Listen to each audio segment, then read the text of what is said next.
kan sharing nge ikut suate su kan sharing nge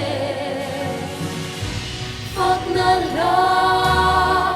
inenani irin omro pui vangi onam nisyam tu kan cel tu tu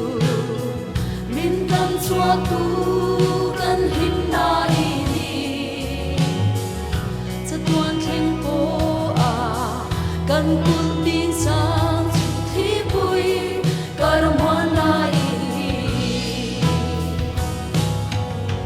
cincia na thilma I thil ti theina I ti sen lu khong ngai na de le min chan pui tu kan zale na chu lum na to lo pe tu chu kan shere nge kan shere nge I kut swat te chu kan shere nge fak na ra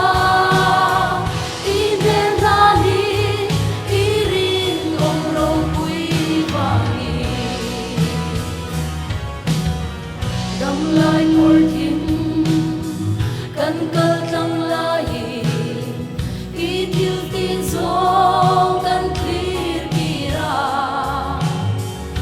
pathian that na faka zain ani chu ari nom me hallelujah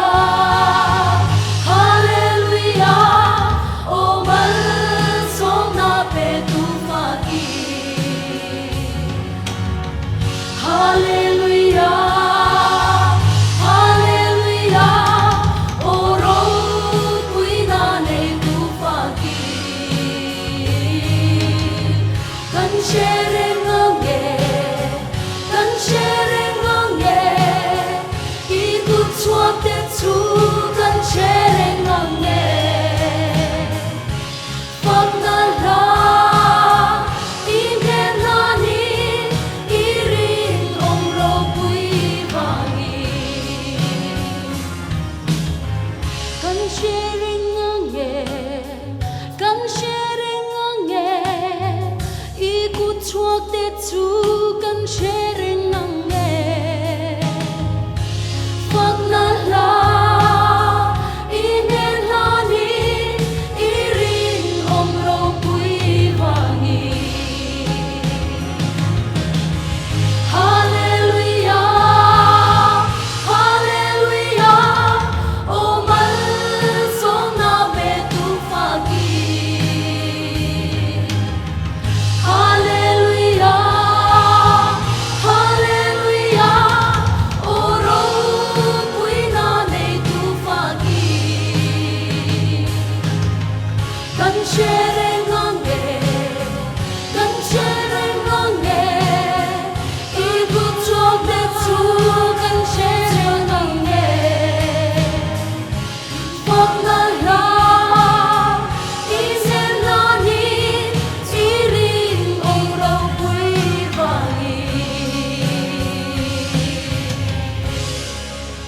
lai pan na fakna mal som ro se